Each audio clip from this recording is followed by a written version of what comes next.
শহীদ রাষ্ট্রপতি জিয়াউর রহমান 1977 সালত বাংলাদেশের গ্রামীণ উন্নয়ন ও কৃষি পুনরুজ্জীবনের উদ্দেশ্যে খাল খনন কর্মসূচি চালু করছিল। নিজরাতত কোদাল দিয়ে সে সময় খাল খনন করে উদ্বোধন করছিল এই কর্মসূচির। মাথার টুপি, গাছ সারা টি শার্ট এবং ব্লু জিন্স পরা জিয়াউর রহমানের সে ভিডিও এখন অনেক দুনিয়াত চাই বহু মানুষ। প্রায় 47 বছর পর সেই একই ধরনের দৃশ্যই যেন দেখি বাংলাদেশের মানুষ।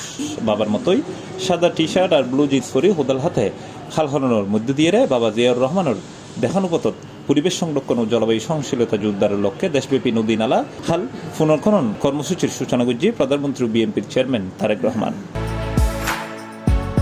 সোমবার মার্চের 16 তারিখ দিনাজপুরের কাহারুল উপজেলার বলরামপুর এলাকার শাহপাড়া খাল খননের মাধ্যমে এই কর্মসূচির উদ্বোধন করে তিনি। এই দৃশ্য দেখি বোধকিয়াই জিয়া রহমানের সেই দৃশ্যর স্মৃতিচারণগুত্ব দেখা গিয়ে।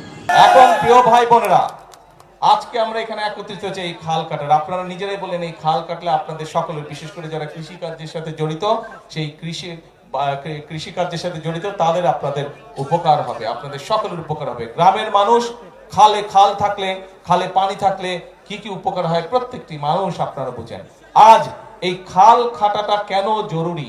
সমগ্র বাংলাদেশে আজকে যে খালগুলো আগে ছিল প্রায় সকল খাল ভরাট হয়ে গেছে।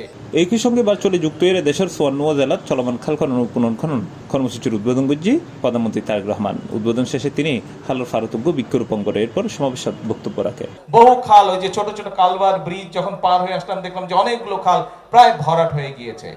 এই এলাকাতে যে খবর নিয়ে আমি জানলাম, এমনকি বর্ষার মৌসুমেও খরা হয়, অনেক জায়গায় পানি পাওয়া যায় না। ঠিক এই কথাটা কি ঠিক? বর্ষার মৌসুমে অনেক জায়গায় পানির সমস্যা হয়, সেখানে চাষবাস করা যায় না।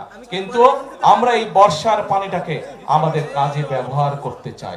আমরা কৃষক ভাইদের কাজে এই পানিটা ব্যবহার করতে চাই। আমরা এই পানিটা ব্যবহার করতে চাই এমন ভাবে যাতে সমগ্র এলাকার মানুষ উপকার পায়। উল্লেখ্য, বিএনপি সরকারের নির্বাচনী প্রতিশ্রুতি অনুযায়ী আগামী 5 বছর সারা দেশত 20,000 কিলোমিটার নদী নালা খাল ও জলাধার খনন এবং পুনর্খননের পরিকল্পনা লই। প্রথম পর্যায়ে দেশত 54 জেলাতে কর্মসূচি শুরু হই। C+ TV, Chittagong.